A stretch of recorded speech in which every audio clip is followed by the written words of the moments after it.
Hello, my name is Tom Daubs, and I'm with the Marion Police Department. Today I'm talking to you state campers about my role in crime scene identification. As a police officer, I do a lot of different things and I wear a lot of different hats. Right now my job is the school resource officer, but for 21 years of my 24-year career, I was a crime scene investigator, which meant if there was a burglary or a robbery or an unattended death or something that needed technical support for the investigators, I would come in and take pictures, try to lift fingerprints, do things to help out with the investigation to try to serve justice on whoever the victim might be. More times than not, though, the calls we responded to were burglaries. A burglary is when somebody breaks into your house while you're away, or even if you're home and they break into your house, they have no business being inside your residence. So typically, let's say you're on a Christmas vacation, you come home and your house, located at 123 Cupcake Street, has been broken into. The front door is kicked in, some of your prized possessions are now missing, and you call the police. When the police officers arrive, 2 or 3 officers are going to show up and they're going to try to determine is the bad guy or bad girl the person who broke into your house. Are they still in there? If they are, they're going to get arrested. If not, they're going to clear the residence and make sure there's no other person or anything of evidence that we need to document as the police department is concerned. Once they've cleared the house, they're going to call for someone like me, a crime scene investigator, to respond. I'm going to arrive, park the van right out there, and our van we affectionately refer to as the mystery machine. If you ever watch Scooby-Doo, you know what I'm talking about. But the first thing I'm going to do once I arrive, does anybody know what I'm going to do when I arrive? Okay, I'll tell you. I'm going to take pictures. Because if this was to go to court, the judge, the jury, the defense attorney, the prosecuting attorney, they're not there with me looking over my shoulder to see what's happening at the crime scene. So with my camera, I'm going to take some photos. How many photos? A lot of photos. The first photo I'm going to take is a series of overall photos. I'm going to stand here on the south side of the street because north is always up. If you've read a map, you know that north is up. I'm going to stand over here on the south side of Cupcake Street and facing north, I'm going to take an overall picture of the south side of the house. Then, moving counterclockwise, I'm going to go over to the southeast corner and take a photo facing northwest. Then from the east side of the house, facing west, I'm going to take a photo. Up here in the northeast corner, facing southwest. From the north, facing south. From the northwest, facing southeast. From the west, facing east. And then from the southwest, facing northeast. So in 8 photographs, I now have the whole house photographed. Next, I'm going to move into mid-range photos. Here on the front door, it has the house number 123, so from about 15 feet away, facing north, I'm going to take a photo of the house number and the damage to the door. Then I'm going to move inside and take pictures of the house. Each room is going to get at least 4 photos. So from this bedroom here, from the southwest facing northeast, from the southeast facing northwest, from the northeast facing southwest, and from the northwest facing southeast. So in 4 photos, I now have every part of that room photographed. Because if something should change after I'm there, I can show the judge or jury how the photos looked and how the scene was when I first arrived. So I'm going to take several photos around the house because at this point, I don't know what is evidence and what isn't. So I document everything. So mid-range photos, I could have 200 photos. 1 photo is probably not going to be enough. 2,000 might be too many, but there's no such thing with digital photography, and I'm guessing most of you are familiar with the term digital photography. You have a little card, you upload the photos, you clear the card, put the card back in, and you're good to go. Back in the old days, when I first started becoming a crime scene investigator, we had roll photography.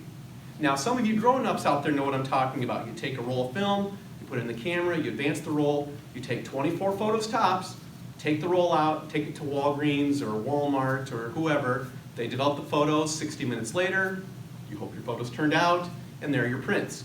Now, every crime scene officer I know uses digital photography. Once you pay for the camera and the rechargeable batteries and their memory cards, there's no other purchases or funds you have to use to keep your photographs and your camera equipment up to speed.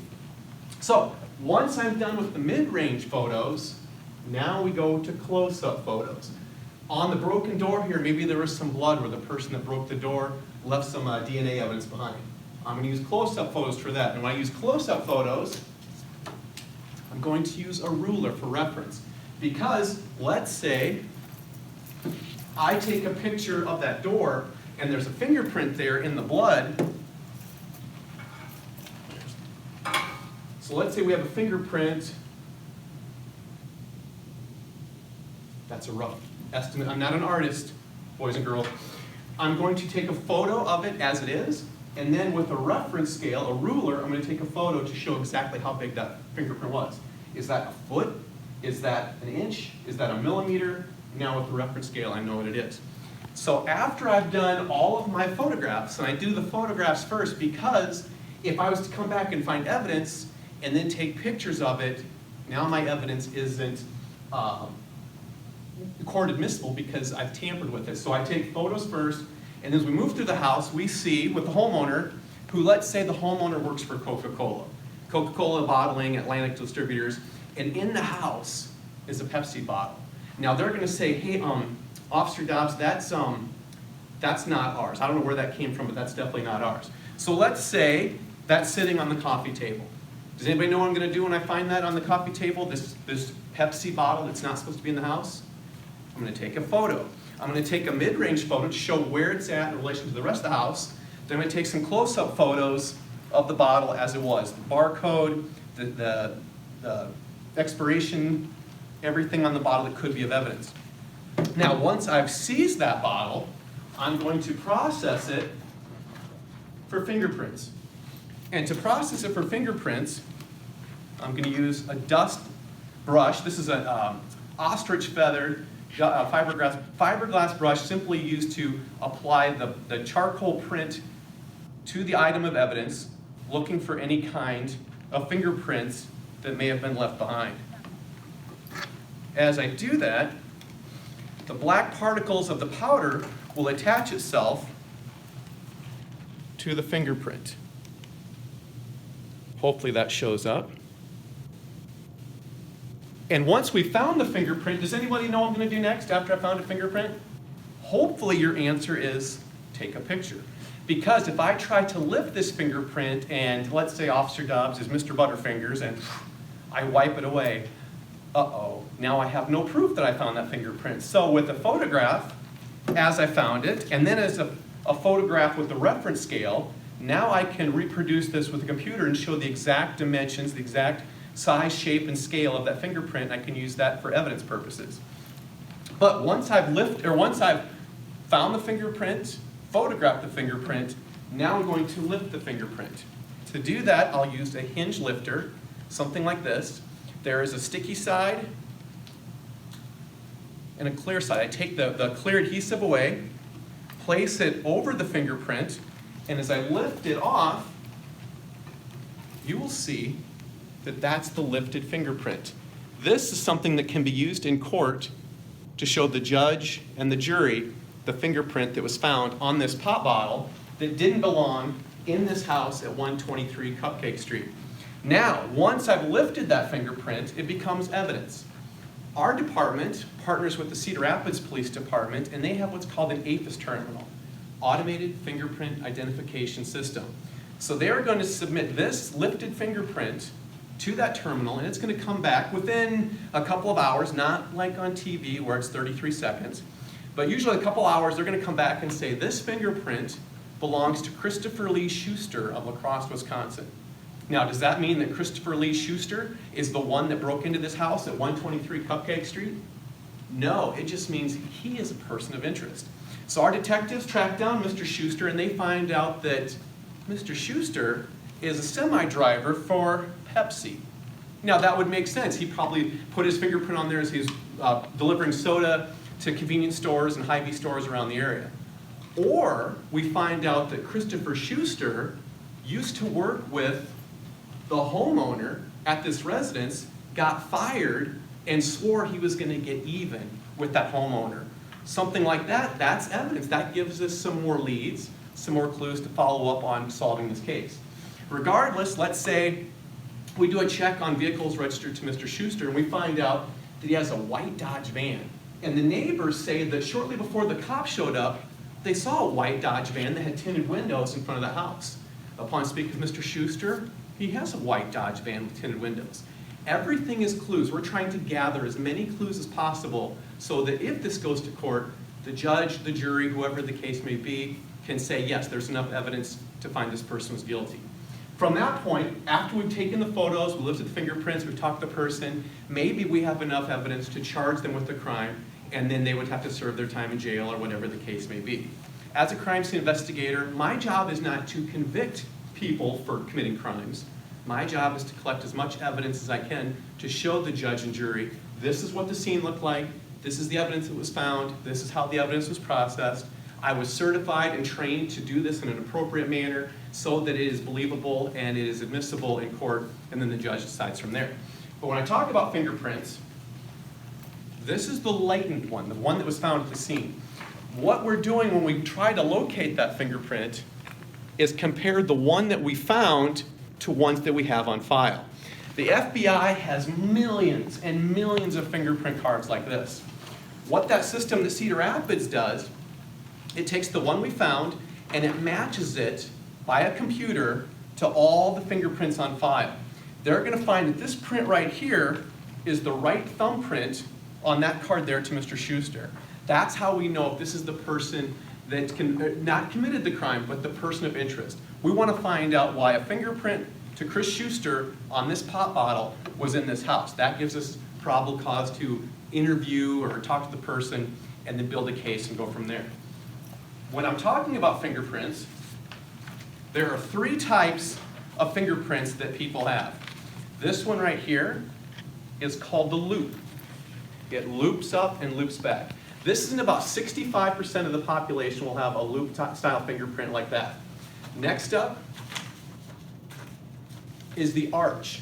This one kind of goes up, kind of like a pitcher's mound in baseball. There's kind of a small rise to that. This one's in about 30% of the population. And then this last one, this is called the whorl, W-H-O-R-L, the whorl. It's kind of like a roll of carpet, or if you cut a tree and lay it on its side, you can see those concentric rings. You can tell because it has 2 deltas. A delta is a triangle formation. If you can see this, there's a delta right there and a delta right there. It's kind of like 2 little chalks that won't let the roll of carpet roll away. You see that on a whorl. These are not very common, but in about 5% of the population, you'll see that kind of fingerprint. These are the characteristics we use to match that fingerprint. So in my example here, this is that print we found at the scene. When we find the card it belongs to, we're looking for 3 points of reference. The first one is a dot, just like a period, just a small dot. The next one is called a bifurcation. And that's where the lines branch off. And then lastly, we have the ending ridge. That's where the line stops. So we're comparing these, and the FBI requires 14 points of comparison. So we'd have one here, that ending ridge, that's a match. We have a dot here and a dot here, that's a match. We have a bifurcation right there. And then for court purposes, we would show these as well. We'd show this in court. We'd have great big poster-sized printouts showing the one that we found at the scene, this one here, and then we'd have the one that we found off of the print card, this one right here. And those are things we use to show what we found at the crime scene and how it matched up to this person, that we didn't just make this up and pull this out of thin air, that this actually was a match, and that's what we use to convict that person in court. Now, a little bit more about being a police officer in crime scene investigation. At the Marion Police Department, you get hired first as a police officer, and for me, it's something I always wanted to do since I was 5 years old. I wanted to be a lot of things when I was 5. I wanted to be a pro football player, I wanted to be a truck driver, a stunt man, an astronaut, and a police officer, but fortunately, the Marion Police Department hired me in 1995, and the rest is history. But as a police officer, you have to go through the academy, go through training, and then after you're on the job, you can put in for a special assignment, such as crime scene investigation. And from that point, we don't have full-time crime scene services like maybe a Cedar Rapids or a Des Moines, but it's something in addition to your regular job, you get to work if there's a burglary or a robbery or something at 2 in the morning or 2 in the afternoon. I would get called in to come in and work that and help out the detectives as far as the investigation is concerned. It's a very fulfilling job. It's rewarding. No two call-outs are the same. You just want to do your best and serve the community that you're sworn to protect and serve, and this is a great way to do it if you have an interest in being a crime scene investigator. Thank you for your time. Again, I'm Tom Daubs, and that's my crime scene presentation for the Boy Scouts in the state camping program. With that, stay safe, campers.